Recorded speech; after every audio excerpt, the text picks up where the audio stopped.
Boa noite, pessoal. Começaremos então hoje o estudo da fisiopatologia, mecanismos compensatórios e classificações aí para reconhecimento dos diversos choques, né, que a gente pode encontrar na medicina veterinária como um todo, tá?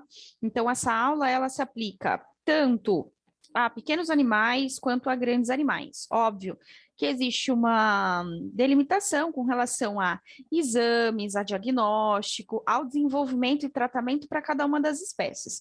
Porém, a base de entendimento do choque, ela é dada nessa aula para qualquer espécie, tá? Se não, até talvez a extrapolada para silvestre, se a gente for pensar como um todo. Porém, os mecanismos compensatórios, eles podem ser um pouco diferentes entre os diversos aí animais que a gente pode atender, né, ou encontrar ao longo da nossa carreira.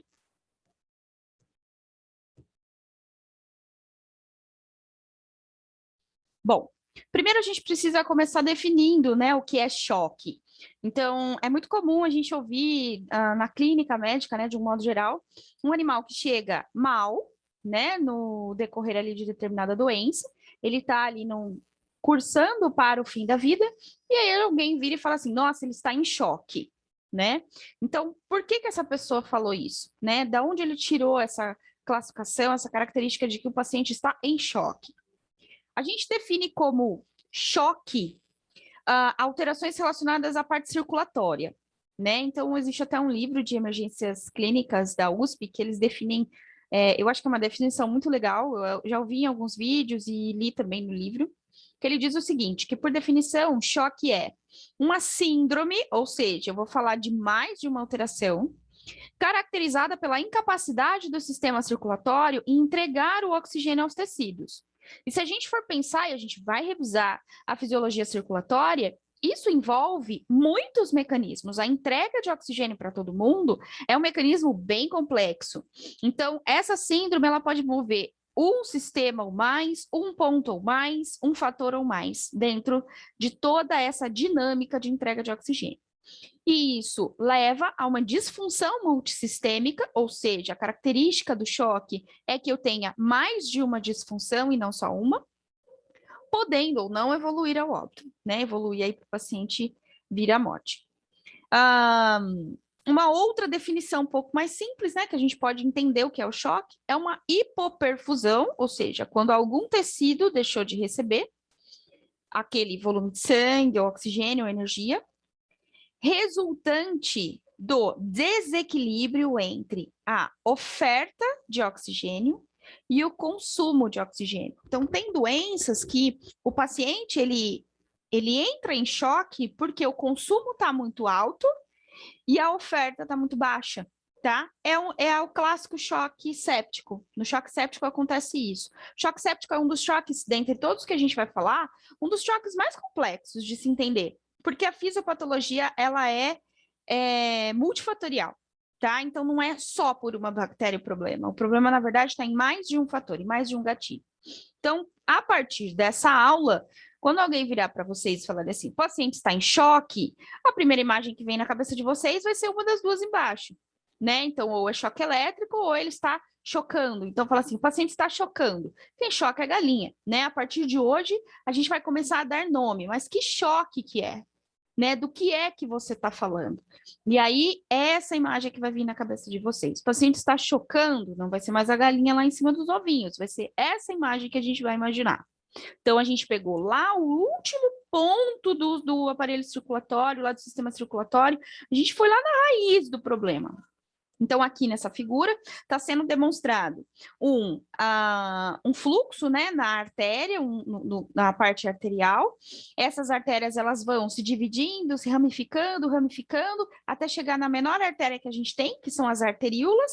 A partir das arteríolas, esse vaso começa a entrar nos tecidos com a menor característica histológica possível, né? Então, ela perde algumas propriedades histológicas, chegando até o nível de capilar. Nos capilares é onde ocorre troca de nutrientes, troca de gases com os tecidos, com as células.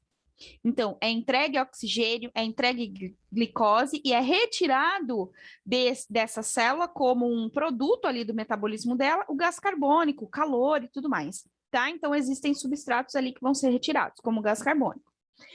A direção, então, desse fluxo vai ser sempre da artéria para o capilar, e aí esse vaso, né, esse sangue, ele sai pelas veias. As veias são vasos que vão se confluindo e aumentando até voltar novamente para o coração. Então, o fluxo é sempre esse. Quando a gente fala em choque circulatório, choques, todos os choques possíveis e imagináveis, o problema, no finalzinho de tudo, tá aqui, ó, na entrega de oxigênio para todos os tecidos. Então, a partir de hoje é isso que a gente vai começar a imaginar a hora que alguém fala que o paciente está em choque. É muito comum a gente associar o choque à hipotensão, tá? Mas a partir de hoje a gente não vai mais definir isso como sendo sinônimos. Choque não é sinônimo de hipotensão. Hipotensão é uma consequência do choque, não é sinônimo, tá? Então, quando eu falo, o paciente está hipotenso, ele está em choque. Não, ele está hipotenso por uma consequência de um choque, mas eu preciso entender o porquê. Aqui estão só 2 trabalhos dentre muitos que a gente pode achar na literatura que provam que a hipotensão não necessariamente é o choque. Então, nesse primeiro trabalho, o que eles fizeram? Eles foram tentando avaliar qual que seria o nível de perda sanguínea que corresponde realmente com a hipotensão severa, tá? Então, eles foram tirando sangue das ovelhas, né? Como um estudo experimental. Então, eles foram tirando sangue e foram fazendo a avaliação da pressão arterial. A pressão arterial dela só chegou a um nível crítico, que seria uma PAM de 50, quando elas perderam 25% do volume de sangue, considerando um animal de 20 quilos. Então, assim, ela precisou perder muito para que isso começasse a entrar num nível mais severo. O segundo trabalho é a mesma característica, então eles fizeram com porcos, né? E aí eles viram que um nível crítico de pressão arterial chegou quando foram retirados ali 70 ml de sangue de um animal de 25, 30 quilos. Então, assim, é muito sangue. Tem que perder muito sangue para chegar ao ponto de hipotensão. O que eu quero dizer com isso?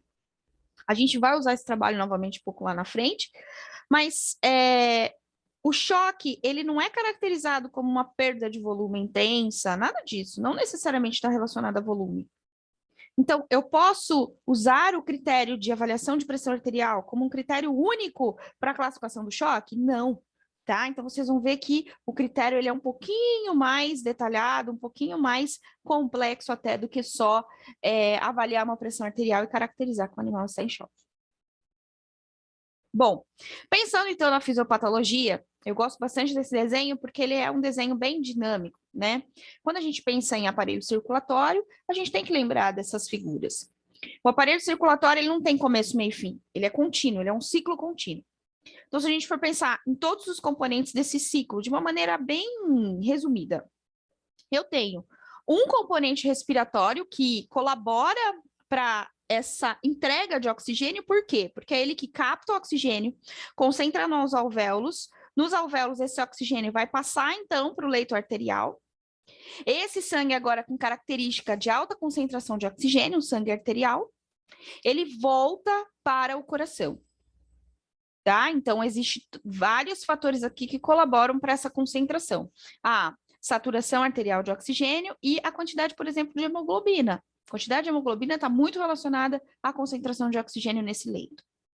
Esse sangue, então, volta para o coração e o coração vai ser responsável por bombear todo esse sangue para todos os sistemas. Então, todos os sistemas recebem esse sangue oxigenado, e lá, quando chega a nível capilar, esse oxigênio, então, é doado, entregue para as células, para que, então, cada célula consiga fazer ali o seu metabolismo, né? A sua obtenção de energia através disso. Esse sangue, então, retorna para o coração através do leito venoso, com uma característica de perda de oxigênio, ou seja, uma concentração de oxigênio menor.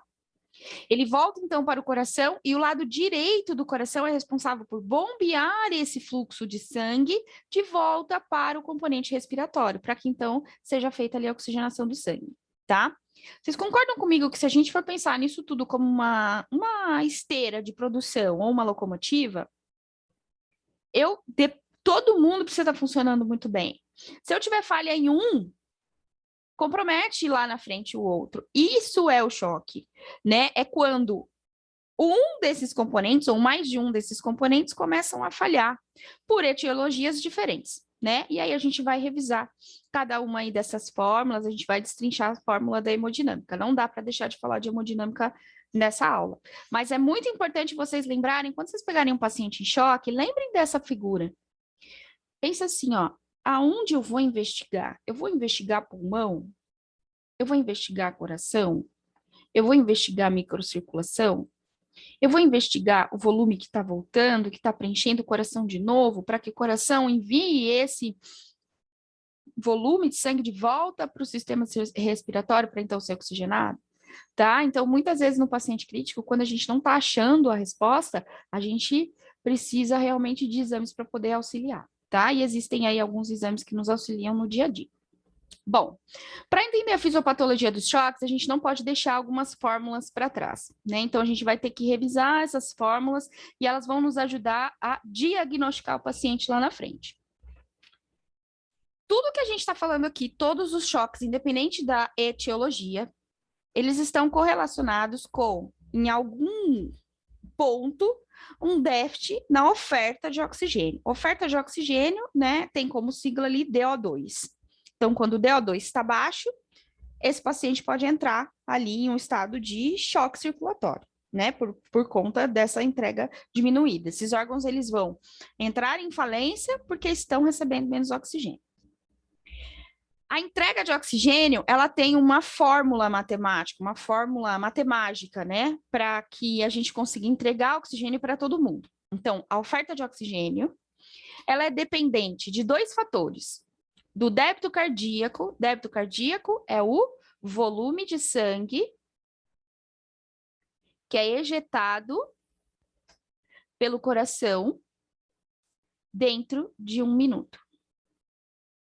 Então, quanto de volume de sangue o coração ejeta dentro de 1 minuto, garante que todo mundo vai receber oxigênio. Além do volume de sangue que é ejetado pelo coração dentro de 1 minuto, a entrega de oxigênio também é dependente da concentração alveolar, arteriolar e alveolar, né, de oxigênio. Tá? Então, existe um fator aqui relacionado com a concentração de oxigênio no sistema. Para que a gente concentre o oxigênio tanto a nível alveolar quanto a nível arteriolar, a gente depende de alguns fatores. E aí existe uma fórmula, né, fisiológica para a gente determinar isso. Não quero que vocês decorem isso, pelo amor de Deus, não vamos ser nerds nesse ponto. Mas eu quero chamar a atenção aqui para 2 fatores. Um, que é a hemoglobina está na nossa fórmula. Então, ela entra como um fator ali responsável por essa concentração. E a saturação de oxigênio. Então, a gente precisa inspirar oxigênio, concentrar ele num nível para que, então, a gente consiga concentrar esse oxigênio no sangue, tá? Esses 2 fatores são fatores que, muitas vezes, a gente avalia para fazer diagnóstico. Então, um paciente pode entrar em choque circulatório, choque de oferta, de DO2. Porque está anêmico? Sim. Você pode até dar oxigênio, você pode até dar volume, mas o problema dele é quem entrega. Por que a hemoglobina está aqui na nossa fórmula? Porque é ela que entrega, ela é um carreador de oxigênio. Então, ela é responsável por captar esse oxigênio e entregar até os tecidos, tá? Então, hoje a gente não vai falar muito dessa fórmula, a gente vai destrinchar mais essa parte aqui, tá?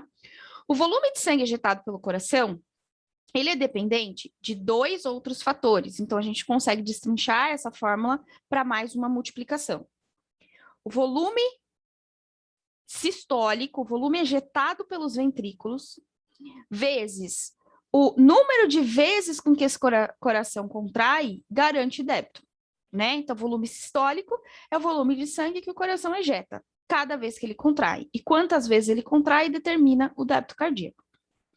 O volume sistólico, ainda, se a gente for detalhar um pouquinho mais, ele tem 3 fatores que se correlacionam com ele, de forma negativa ou positiva, que é a pré-carga, a contratilidade e a pós-carga. Todos que estão em verdes são fatores que estão diretamente relacionados com o volume sistólico. O que significa isso? Quando aumenta um, aumenta volume. Quando aumenta volume, aumenta débito. Se aumenta débito, aumenta oferta. Então, isso tudo está correlacionado. Então, Um exemplo, se eu aumento pré-carga de um paciente que tem déficit de pré-carga, o que é que vai acontecer com o volume sistólico? Ele vai aumentar. Se aumenta o volume sistólico, o que vai acontecer com o débito? Ele vai aumentar. Se aumenta o débito, o que acontece com a oferta de oxigênio para todos os tecidos? Vai aumentar, porque eu estou injetando mais volume, né? Então, isso está correlacionado. A contração do coração. Se melhora a força de contração do coração, aumenta volume. Se aumenta volume, aumenta débito. Se aumenta débito, aumenta oferta. Porém, existe um fator que está correlacionado inversamente ao débito cardíaco e ao volume, que é a pós-carga. Pós-carga, imagine como a via de saída do ventrículo esquerdo. Tudo que está logo depois do ventrículo esquerdo. Então, entende-se como todo o leito arterial, né, até a região ali de capilares. Então, se aumenta a pós-carga, ou seja, aumenta a tensão de saída do ventrículo esquerdo, se fica mais difícil de sair volume de sangue do ventrículo esquerdo, diminui volume sistólico. Se diminui volume sistólico, diminui débito. Se diminui débito, diminui a oferta de oxigênio. Por que é muito importante a gente entender isso? Porque, de novo, eu volto naquela associação errônea que a gente faz com hipotensão e choque. A gente acha que o paciente que está hipotenso é o pior, ou o paciente que está hipotenso é o que está em choque. O paciente hipertenso, ele também está em choque. Inclusive, é uma compensação do nosso sistema, tá? Então, a hipertensão seria eu trabalhar, eu modificar pós-carga. Se eu aumento pós-carga, eu diminuo o volume de sangue que vai sair do coração, porque eu estou deixando tudo mais estreito de saída, então fica mais difícil de oxigenar. Então, a pressão alta não necessariamente significa que o meu paciente está melhor. Bom, vamos colocar essa fórmula, vamos pegar cada um dos conceitos dessa fórmula e colocar em um esquema lá da nossa primeira figura, né, de uma esteira de continuidade, um ciclo, tá? Coloquei ali os responsáveis pelo entendimento fisiológico de cada um deles, né, como uma forma de homenagem. Então, Lavoisier, Harvey, Krebs, a gente acha que nunca vai usar Krebs volta.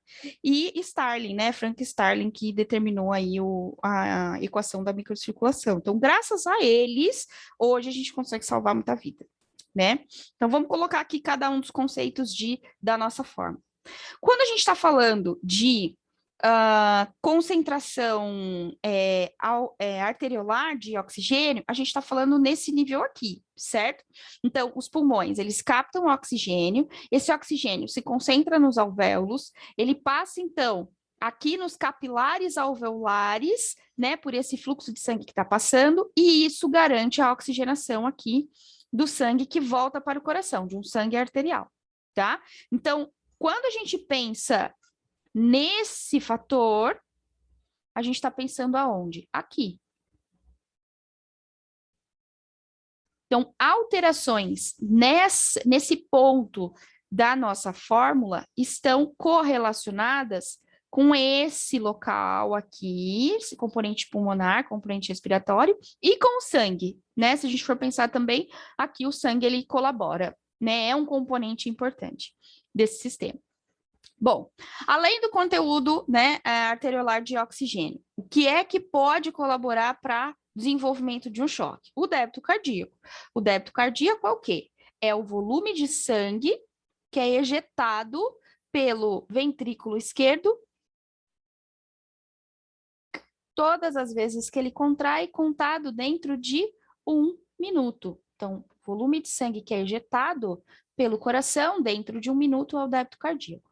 Tá? Então, quando a gente fala que o débito cardíaco ele está correlacionado com a entrega, é que o volume de sangue que sai aqui, ele vai preencher todo o leito arterial até atingir os tecidos.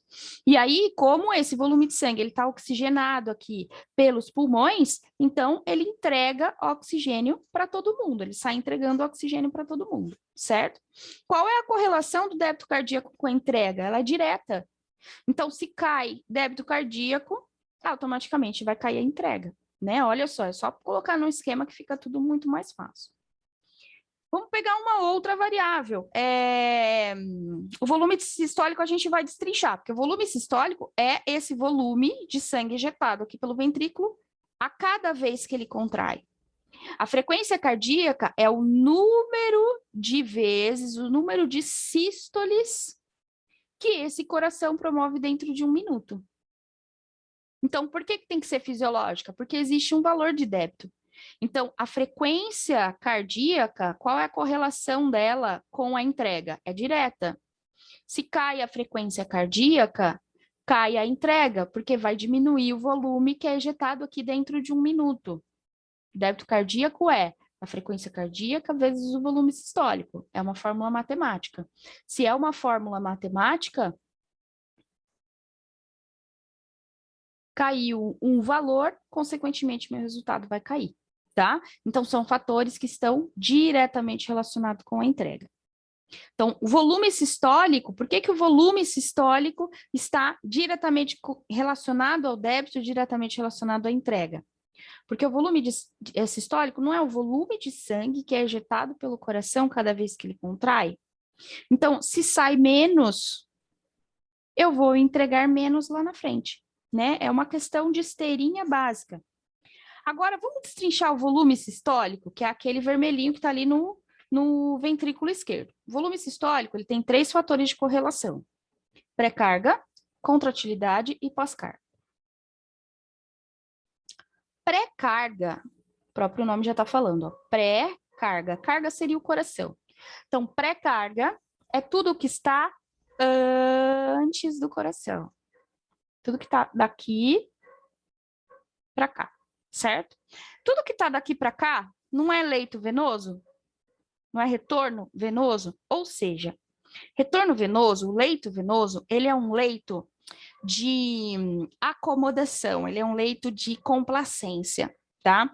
Ele é um leito que ele acomoda o volume de sangue para poder voltar, tá? Então, muito do nosso volume de sangue está aqui. Então, quando a gente fala em volemia, a gente está falando desse leito, do leito venoso. Então, ele acomoda volume de sangue. Pré-carga é retorno venoso, ou seja, todo volume de sangue que volta para o coração. Vamos pensar nisso tudo como um circuito? Se o volume de sangue que volta aqui para o coração preenche o átrio direito, depois ele cai para ventrículo direito. Aí o ventrículo direito ejeta para o componente respiratório, para o leito respiratório. Depois de oxigenado esse sangue, esse mesmo volume de sangue, a gente não perde nada no meio do caminho. Ele volta para o átrio esquerdo. E do átrio esquerdo, esse sangue escorre para o ventrículo esquerdo para então ser ejetado. Vocês viram que é contínuo? Né? É um tubo contínuo, são tubos. Então, se eu falar para vocês que quando cai o retorno venoso, isso está correlacionado com a queda do débito, da oferta de oxigênio, vocês acreditam? Sim. Por que vocês acreditam? Porque é um tubo contínuo, né? Então, se cai o que entra, cai o que sai. Então, por isso que a pré-carga é um fator diretamente proporcional ao débito cardíaco e, consequentemente, a entrega de oxigênio. Certo? Então, se cai volume, cai o que sai, cai entrega. É um dos mecanismos do choque. Então, já me adiantando, qual que é o choque que tem como culpado esse fator aqui? O choque hipovolêmico.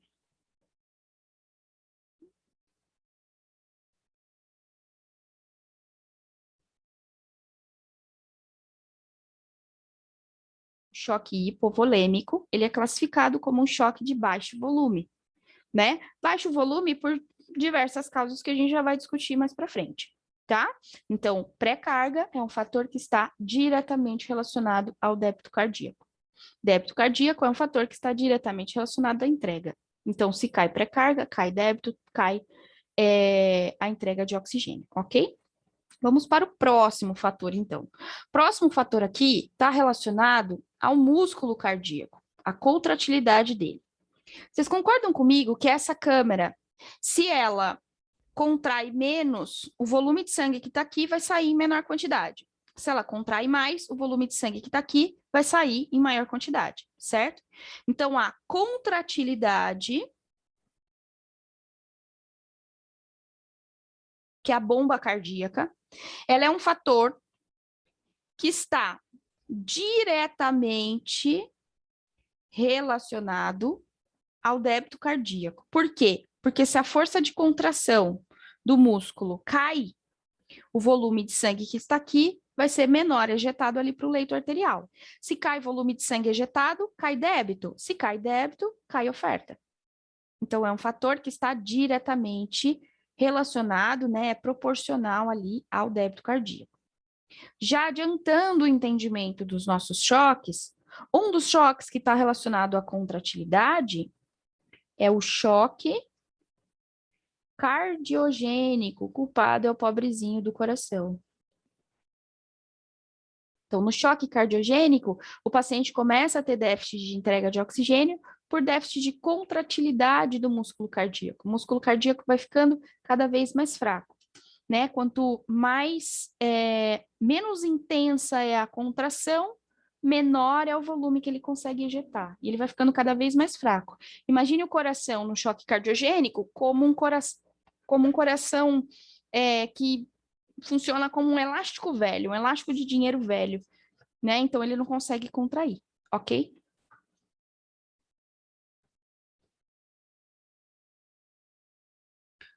O último fator é um fator que está correlacionado a todas as estruturas que estão do ventrículo esquerdo para cá, tá? Então vamos imaginar, vamos entender como todo o leito arterial, incluindo a aorta, todas as artérias, tá?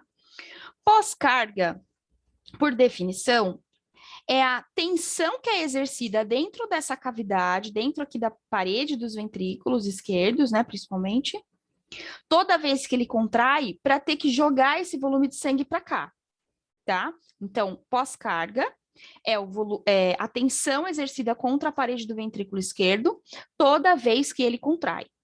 Então, vamos imaginar isso como uma sala de aula, os alunos são o sangue, e a porta é a via de saída aqui. E isso aqui é o corredor, tá? Até eles saírem ali da universidade. Se eu deixar a porta aberta, o corredor bem livre, né? Como é que é a palavra? Me fugiu. Se eu deixar o corredor num tamanho normal, né? Não é dilatado, eu não queria usar a palavra dilatado, mas um corredor com um bom tamanho. Você concorda comigo que para colocar esses alunos para fora, a sala de aula ela vai estar com uma característica tranquila, porque esses alunos vão conseguir sair, né? Eu não aumentei a tensão dentro da sala. Agora vamos dar um cenário da seguinte forma. Eu vou lá e fecho uma porta. Então, vou desenhar aqui, fechando uma porta. Eu quero apagar aqui.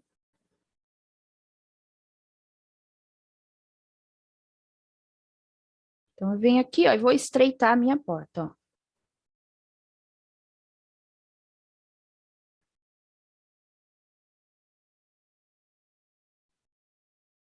Não contente com estreitar a porta, eu vou estreitar todo o corredor.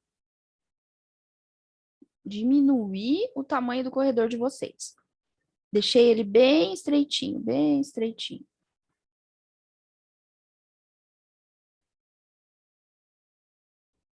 Só de pensar, a gente já começa a ter taquicardia compensatória, né? Andar num corredor estreito. Só que eu vou exercer a mesma força para retirar os alunos daqui.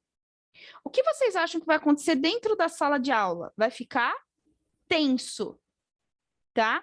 Então, essa tensão está correlacionada com aumento de pós-carga. Pós-carga é a tensão exercida contra essa parede, tá? Então, quando ocorre estreitamento de qualquer estrutura depois do ventrículo esquerdo, seja a aorta ou qualquer leito arterial, isso está correlacionado com aumento de pós-carga. Então, por definição,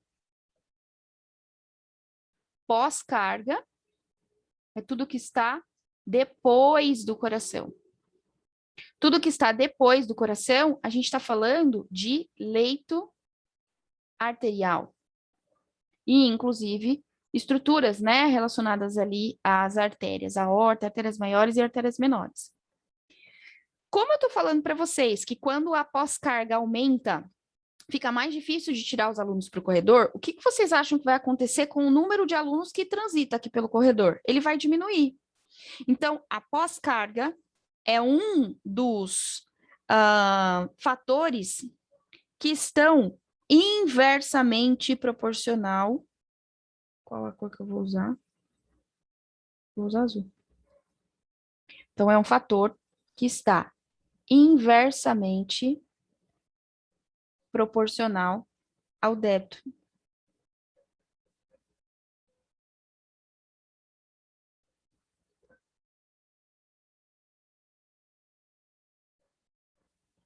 Qual é a situação? Qual é a situação em que o aumento da pós-carga vai implicar em diminuição de débito? O hipertenso, né? Então, no hipertenso, o que é que acontece com ele? Ocorre um aumento, ali, um estreitamento na via de saída.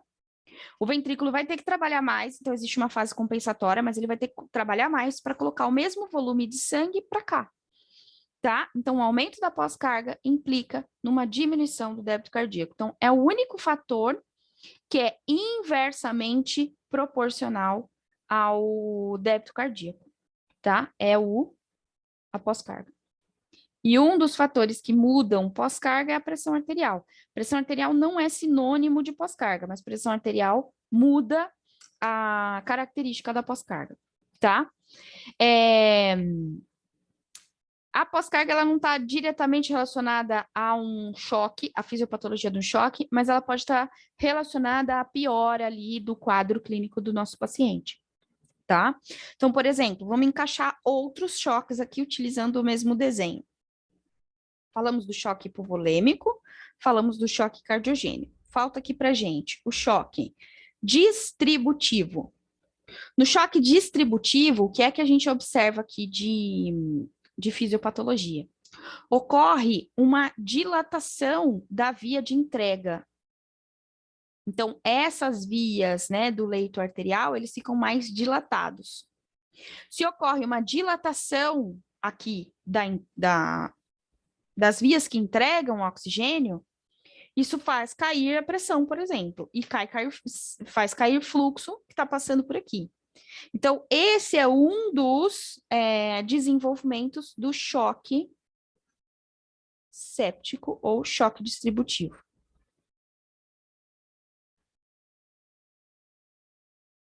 Tá? O choque distributivo é um tipo de... o choque séptico é um tipo de choque distributivo. Tá? Porque eu tenho déficit de distribuição do oxigênio, porque o caminho de entrega tá mais difícil, tá? E além disso, ainda existe uma quarta classificação de choque, que seria eu ter uma pedra no meio do caminho.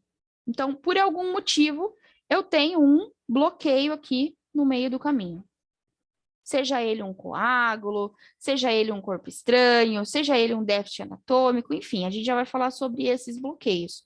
Mas quando eu tenho um bloqueio no meio do caminho, é matemática, se o oxigênio está passando por aqui, ele não vai chegar aqui. Então, essa é a característica do choque obstrutivo. Muito comum no cavalo, tá? Em cães grandes também, mas muito comum no cavalo. Então, olha só que lindo e maravilhoso que é a gente entender emergência. A gente acha, meu Deus, estou ficando maluco, não estou entendendo. Coloca primeiro todo o circuito na sua cabeça, tá? Quem é que não está entregando? O que é que está acontecendo de problema? E quem é que eu consigo avaliar? E aí isso a gente vai falar lá na aula de diagnóstico, que é a próxima aula, tá? Então, hoje a gente não vai falar sobre... diagnóstico a gente fala hoje, mas a gente vai falar sobre os tratamentos, né? Então, para você entender aonde é o problema, você precisa investigar. Tem como investigar a concentração arteriolar de oxigênio? Sim. Tem como investigar débito cardíaco? Mais difícil, mas tem. Tem como investigar a contratilidade? Tem. Tem como investigar a frequência cardíaca? Tem. Tem como investigar se eu tenho algum ponto de obstrução no meio do caminho? Tem. Às vezes difícil, mas tem. Tem como eu investigar se a via de entrega está mais dilatada que o normal? Sim. E isso correlaciona com a entrega aqui. Tem como investigar se está tendo diminuição de oxigênio aqui a nível tecidual? Maravilhoso, tem como, tá? E tem como investigar se o volume de sangue que está voltando diminuiu? Sim. Tá? Então, a gente vai juntar todas essas informações para poder caracterizar ali o choque do nosso paciente. Bom, dentro das classificações do choque, nós temos classificações de acordo com o estado fisiológico do paciente e classificações de acordo com a etiologia. Com relação ao estado fisiológico, o choque ele pode ser compensado ou descompensado. Óbvio que a nível descompensado, nosso paciente estaria pior, entre aspas. Mas não existe nada que me fale assim, qual que é o tempo que leva para essa mudança? Não existe.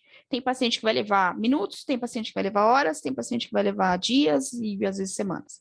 Semanas não, né? Mais dias mesmo. Semanas não, ele não estaria em choque por semanas. No choque compensado, ele ainda tem mecanismos compensatórios que estão tentando resolver aquele problema. Os sinais desse paciente, eles vão estar brandos ou ausentes, ocultos. E aí, por isso que é importante a gente sempre repetir alguns exames e algumas avaliações. Então, auscultei meu paciente agora, eu ausculto de novo. Eu ausculto 3, 4 vezes por dia.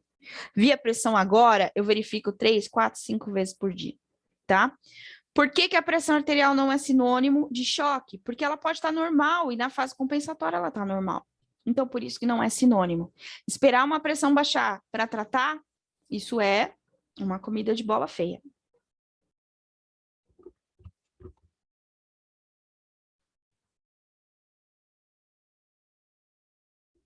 No choque descompensado, então, em sua grande maioria, esse paciente vai apresentar uma hipotensão, seja ela leve, moderada ou intensa. Uma característica que chama muita atenção, que eu aprendi isso em cursos de socorrista e gente que está na rua, né? Gente que está ali na ambulância. Paciente com choque já iniciando a descompensação, o compensado ele vai ter um pulso próximo do normal. Cuidado, porque pulso não é sinônimo de pressão arterial, tá? A pressão arterial, ela é uma fórmula matemática, né? Que vem da multiplicação do débito cardíaco vezes a resistência vascular sistêmica. Até por isso que lá na fisiopatologia do choque, por que chega um momento que a pressão cai? Por causa disso, porque o débito cardíaco, ele é um fator que está correlacionado com pressão, tá? Então, quando ele cai, óbvio, vai chegar um ponto que a pressão cai.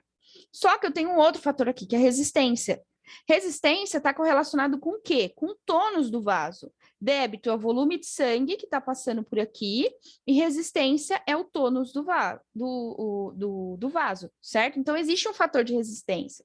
Se a resistência está alta, não necessariamente o pulso vai estar fino e fraco. O pulso pode estar normal. Resistência alta é sinônimo de pressão alta? Se o débito caiu, não. Tá? Então, a pressão ela pode estar normal, com uma resistência alta e um débito baixo, porque são dois fatores aqui de multiplicação. Então, por isso que pulso, avaliar pulso não é sinônimo de pressão. Avaliar pulso está relacionado a esses mecanismos de compensação. Então, aqui no paciente compensado, pode ser que você palpe um pulso normal. Agora, no descompensado, não. Ele vai começar a ter uma frouxidão desse fator que sustenta a pressão. Então, ele vai ter um pulso mais fino, mais rápido. Esse paciente vai estar frio, pata fria, hipotérmico. Ele pode estar taquicárdico ou bradicárdico, dependendo da fase. Então, geralmente, ele cursa com taquicardia e depois a bradicardia. Ele vai apresentar uma queda de diurese, então ele vai estar oligúrico, e em acidose metabólica e acidose lática. Tá? A gente já vai entender o porquê da acidose lática, mas ele apresenta todos esses quadros. Isso daqui, inclusive, é uma das... tá correlacionado com a tríade da morte, né? Acidose, hipotermia e hipotensão, tá? Então, são os sinais que a gente precisa corrigir o mais rápido possível, quando ele está nessa fase descompensada. Bom, classificação do choque quanto à etiologia. Então, agora a gente vai começar a dar nomes. A gente não vai mais lembrar da galinha chocando e nem do menino com a mão no fio. Agora vocês vão começar a dar nomes às coisas. Quanto à etiologia, ou seja, a origem, O choque, ele pode ser classificado como choque hipovolêmico, que está relacionado à volemia, ou seja, quantidade de sangue. Um choque, ele pode ser do tipo cardiogênico, que está relacionado a quem? A bomba cardíaca, ao músculo cardíaco, né? Ele pode ser do tipo obstrutivo, que está relacionado ao quê? Uma pedra no meio do caminho.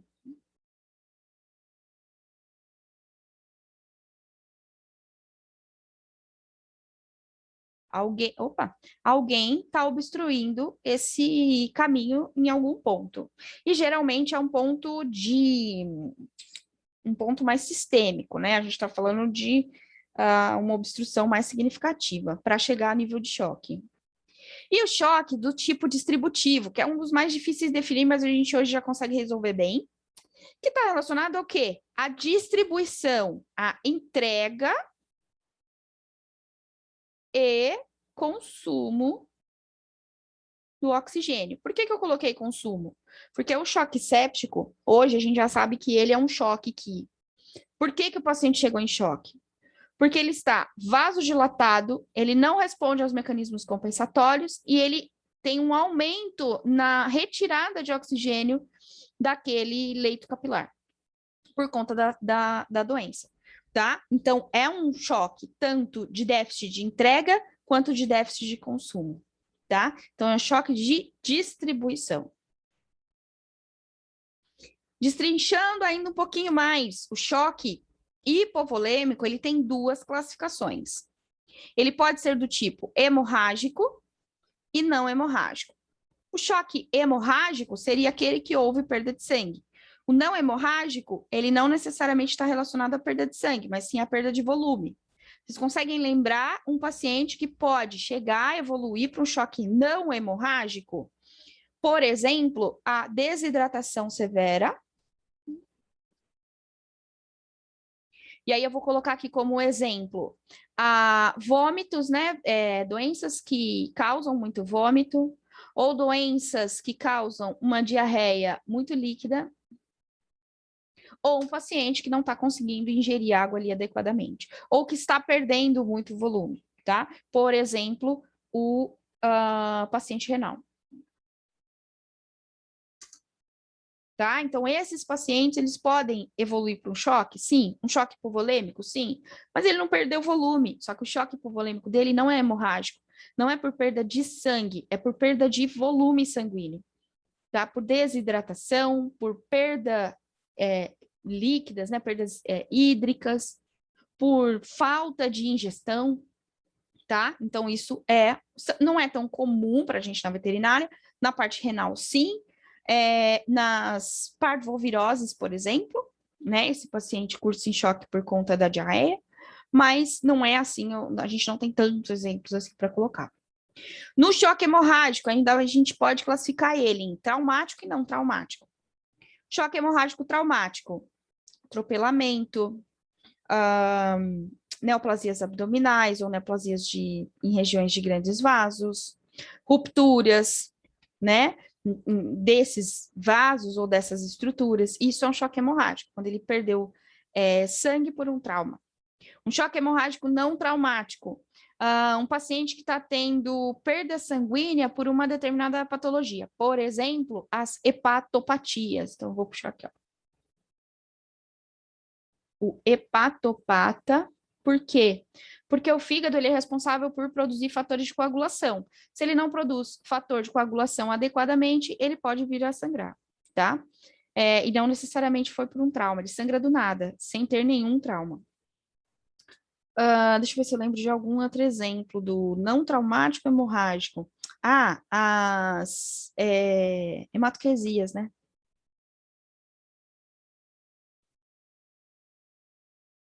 Tá? Então, lesões do trato gastrointestinal que levam a um sangramento e aí esse paciente pode vir a apresentar um choque, sim, hipovolêmico, hemorrágico, não por um trauma, tá? Porque ele está perdendo volume de sangue ali pelo trato gastrointestinal.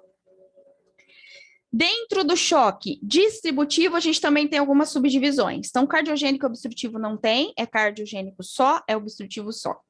O distributivo, nós temos 3 tipos de choques distributivos.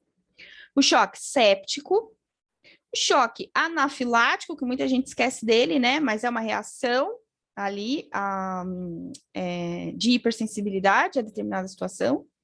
E o choque neurogênico, que está relacionado com uma inabilidade do sistema simpático, né? Do sistema nervoso central ali, de poder manter a pressão arterial.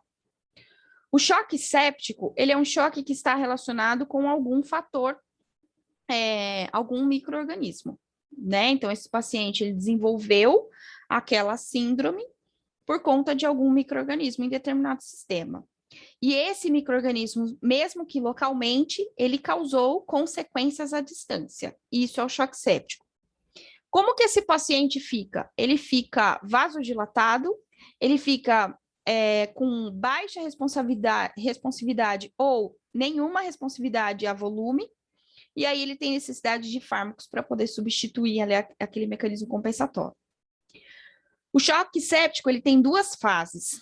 Uma fase que a gente chama de hiperdinâmica, que é quando a gente tem muita compensação da parte hemodinâmica. Então, aumenta a frequência cardíaca, esse paciente ele vai ter febre, por exemplo, né? Então, ele pode cursar para febre, ele pode ter aumento de leucócitos, então tem toda uma característica do choque séptico. Essa é a fase hiperdinâmica. Porém, ele pode cursar, ou seja, ele pode evoluir para um choque séptico hipodinâmico, que é quando eu já não tenho mais essas compensações. Então, a temperatura, ao invés de subir, cai, a frequência cardíaca, ao invés de subir, cai, a pressão arterial cai, e aí eu vou ter esse paciente mais frio do que quente. Então, no hiperdinâmico, a gente chama que é uma fase quente do paciente. E o hipodinâmico, a fase hipodinâmica, é uma fase fria do paciente. E é exatamente essa característica que a gente consegue daí verificar em cada um desses pacientes, tá? O choque anafilático, ele é um choque considerado quente, porque a gente acelera as funções, né, hemodinâmicas ali do paciente. Então, tem taquicardia, ele pode apresentar febre, todos esses eventos hiperdinâmicos. E no choque neurogênico seria uma lesão a nível central que cause uma inabilidade do sistema nervoso autônomo de controlar a pressão arterial, por exemplo. Então, esse sistema ele entra em colapso. Isso é o choque neurogênico. Um exemplo do choque neurogênico é o TCE, o trauma crânioencefálico, as neoplasias cranianas, tá? Deixa eu escrever aqui.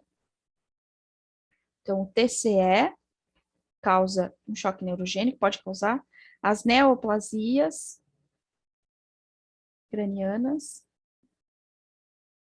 ou qualquer alteração ali relacionada ao sistema nervoso central, ok? Então, a gente já começou a dar nomes, né? O que é que esse paciente tem? A gente consegue classificar ele de acordo com a fisiopatologia. Bom, vou falar então agora de cada um deles, qual é a característica de cada um. O choque hipovolêmico ocorre por perda de volume de sangue, e uma das fases compensatórias mais rápidas até que a gente vê, e o sistema consegue sustentar isso por um tempo até bom, é que ocorre aumento da frequência cardíaca e aumento da resistência vascular sistêmica. Então, esse paciente, no começo, quando ele está perdendo volume, ele apresenta hipertensão ou normotensão, e não hipo. Aí eu volto a puxar de novo aquele trabalho lá do começo. Em que ponto que a resistência começa a perder para o volume? Quando a gente perde em torno de 10 a 15% do volume de sangue. Aí a pressão começa a me dar alguns indícios de que está perdendo, para aquela fórmula matemática, tá? Então, esperar a pressão cair para corrigir hipovolemia é besteira, tá? Tem muita gente, às vezes, que em cirurgia fala assim, nossa, sangrou bastante, olha a pressão para mim. Vai estar normal, porque a primeira coisa que o sistema tenta compensar é a pressão arterial, tá? Então, não dá para esperar. O que a gente precisa é estimar a quantidade de volume que perdeu. E aí, por exemplo, cirurgicamente, a gente consegue contar compressas, pesar compressas, estimar pela quantidade de compressas. Por isso que a compressa ela tem um padrão de tamanho, tá? Ou ela é pequena ou ela é muito grande. Aí, pelo peso, a gente consegue estimar quanto de volume de sangue esse paciente perdeu. Tem uma relação de mais ou menos 1 para 1, então 1 quilo seria 1 litro, tá? De volume ali de sangue. Então, a gente precisa pesar as compressas. Sinais clínicos que o meu paciente vai apresentar durante o choque hipovolêmico. Taquicardia compensatória, Por perda de volume circulante, essa temperatura vai cair, então hipotermia. A acidose metabólica, como uma consequência da perda de volume. Um pulso mais filiforme, filiforme parece um cabelo passando no seu dedo, então é fino e rápido. Desculpa, eu coloquei a seta errada aqui, me perdoem. É a diminuição, preciso inverter ele para baixo. É diminuição do TPC. Então, um enchimento capilar mais lento, porque eu tenho menor volume. E ela pode, dependendo do grau de hipovolemia, apresentar hipotensão arterial. Tá? Então, aqui essa é a tabela de classificação de choque hemorrágico que eles usam no ATLS. ATLS é um consenso, né? Que eles usam em suporte de trauma em humanos. Então, eles classificam em 1, 2, 3 e 4, dependendo da estimativa de perda de sangue. E olha só o que acontece com os parâmetros do paciente. Uma coisa que eles conseguem ver bem, a gente não muito, é o nível de consciência, tá? Então, tá aqui como sensório. Quando o paciente está muito ansioso, ele começa a ficar ansioso, confuso, começa a fazer pergunta, ele não sabe responder, isso é um sinal de déficit de consciência. Então, eles colocam ali na classificação da tabela. A gente não conseguiria fazer isso na veterinária. A gente até consegue perceber o animal mais agitado, mas isso não é assim um parâmetro muito, não nos ajuda tanto quanto na medicina. Então, classe 1, quando o paciente tem uma perda de sangue menor que 15%. A frequência cardíaca ainda vai estar normal, né, para um adulto, menor que 100. Pressão arterial, normal. Pressão de pulso, que é a pressão que a gente sente, normal. Frequência respiratória vai subir um pouquinho, de 14 a 20. E uma ansiedade leve. Né? É uma forma do sistema nervoso central proteger tudo, né? O sistema como um todo. É tentar ativar essa atividade. Classe 2, perda de sangue estimada de 15 a 30%. Frequência cardíaca já sobe de 100 a 120. Pressão arterial, normal. Pressão de pulso, reduzida, começa a ficar fina e rápida por causa da frequência. Frequência respiratória sobe de 20 a 30 e a ansiedade começa a ficar mais intensa. Perda de sangue de 30 a 40%, classe 2, classe 3. Frequência cardíaca chega a uma taquicardia já considerável, de 120 a 140, para uma pessoa isso é bastante. Aí a pressão arterial começa a reduzir. Reduz também a pressão de pulso, frequência respiratória aumenta e o paciente começa a ficar confuso. Ele perde a consciência quando a perda de sangue é maior que 40%, né? Mais que 2 litros. Então, a frequência cardíaca acima de 140, pressão arterial reduzida, pressão de pulso reduzida, frequência respiratória muito acelerada, porque ele tenta compensar, né? E esse paciente pode chegar comatoso ou letárgico. Então, ele já não consegue mais ativar tanto o sistema respiratório. Dá para a gente usar essa tabela estimada para animais? Dá. Tá? Dá para a gente estimar sim. Porém, vou chamar uma atenção aqui para os gatos. Gato tem volume de sangue menor. Então, já com uma perda de 15%, a pressão arterial já começa a cair. Então, eles têm uma tendência a reduzir mais a pressão arterial mais cedo do que os outros animais, tá? Cavalo, vaca menos ainda, não responderia dessa forma, mas o gato é, dentre os animais domésticos, aquele que tem menor volume de sangue. Choque obstrutivo, o próprio nome está falando, é uma pedra no meio do caminho. É uma obstrução mecânica do fluxo, pessoa tá problemática, fluxo, é X aqui. Fluxo sanguíneo em determinado ponto. Então, aí a gente está falando de uma obstrução mais sistemática mesmo. Não estou falando de um pequeno vaso, estou falando de um vaso um pouco maior. Ou de uma estrutura que tem uma rede vascular importante para poder causar a diminuição de retorno venoso. Então, o volume sanguíneo está normal. A função cardíaca está normal. A queda do débito cardíaco ela ocorre por diminuição do retorno, né, venoso.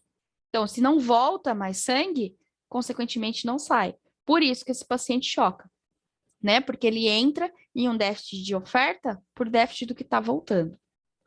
Causas comuns para a gente na veterinária. Tamponamento cardíaco, que é quando eu tenho...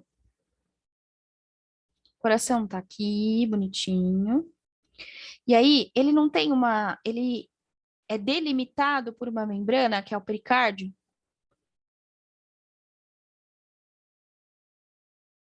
certo? Então, o coração ele tem um limite ali para poder bater. Imagine que dentro desse pericárdio começa a ter líquido. Não é para ter líquido, ele tem um certo atrito, né, entre o coração e a membrana. Então, começa a ter líquido aqui. Se começa a ter líquido, o que é que acontece? Esse coração, ele não vai, líquido, sangue, enfim, qualquer estrutura que entre pericárdio e coração, ele não vai conseguir mais contrair como deveria. Se ele não consegue mais contrair como deveria, vocês vão imaginar isso como um acidente no meio de uma avenida. Não volta sangue para cá? Então, o retorno venoso, ele é diminuído porque não tem mais onde entrar aqui, tá? Começa a ficar tudo muito apertado. Se não tem como entrar, não tem como alguém voltar para cá. Então, esse paciente começa a apresentar estase, né, venosa, por causa disso. É um choque obstrutivo. E, voltando lá na fisiopatologia, se entra menos, o que é que acontece com a saída? Sai menos. Muito bem, Sala, sai menos. Né? Então cai débito cardíaco, tá? É um tubo contínuo, né? Não tem começo, meio e fim. Pneumotórax hipertensivo. Vamos lembrar lá da aula de ruptura diafragmática. O tórax, ele tem a pressão negativa, tá? Então, dentro do tórax, a pressão, ela tem que ser negativa. Então, aqui dentro, onde está condicionado o coração, a pressão, ela tem que ser negativa. Por quê? Para facilitar a movimentação do pulmão, e olha que lindo, maravilhoso que é. A pressão ela é negativa para que facilite o retorno venoso. Então, se a pressão aqui começa a ficar positiva, ela bloqueia o retorno venoso.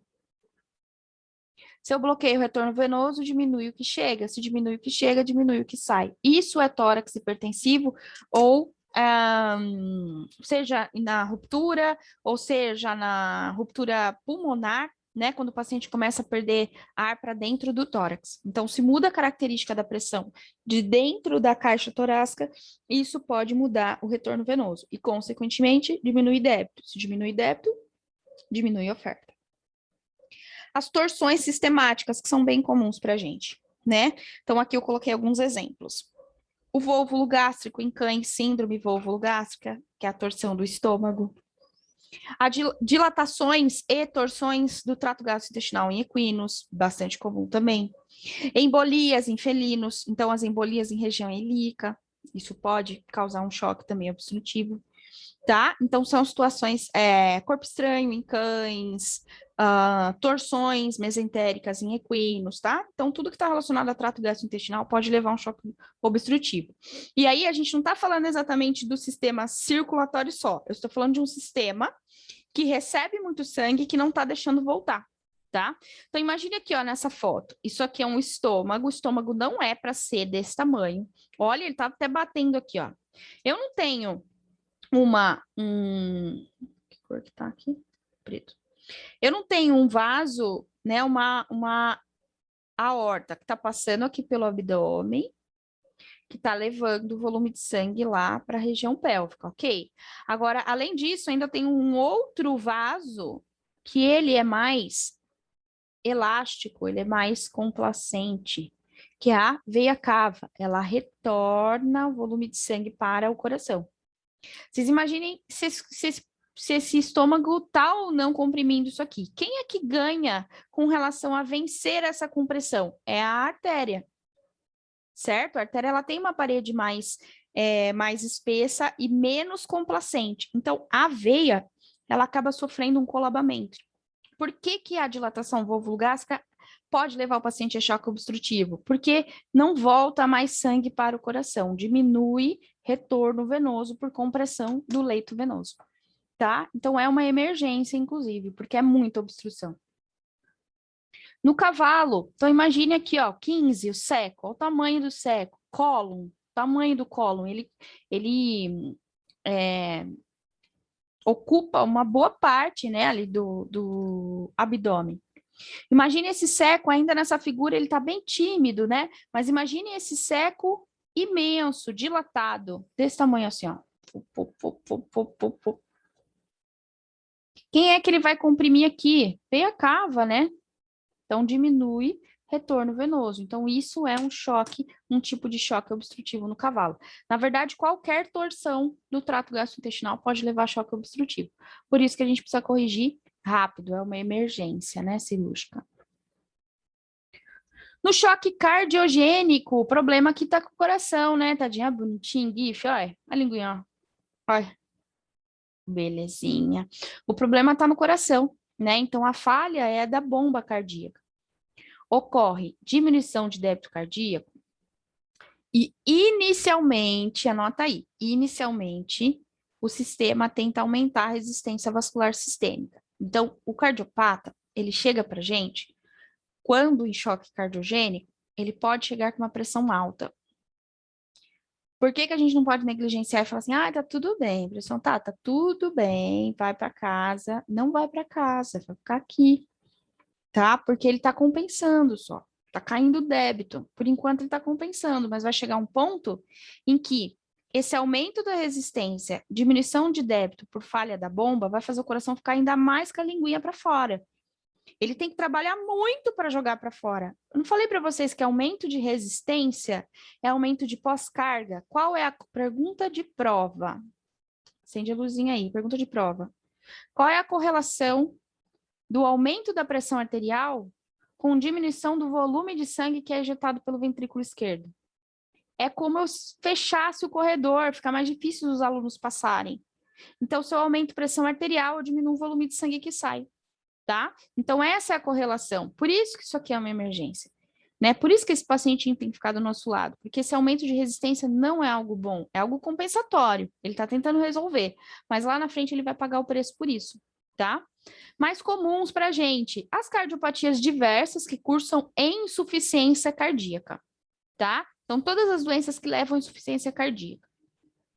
Cardiomiopatia hipertrófica, cardiomiopatia dilatada, endocardiose de mitral em pequenos animais é muito frequente para quem trabalha com internação, tá? Então, muitos pacientes, eles entram em choque por conta dessa doença. Só por isso? Não. Ele pode ter bradicardia patológica e apresentar choque cardiogênico? Sim. Ele pode ter taquicardia patológica e apresentar choque cardiogênico? Sim. Então, não só está relacionado à morfologia, tá? Então, aqui a gente vai pensar em morfologia e função. Então, ao ritmo. O ritmo pode levar a um choque? Sim, pode levar.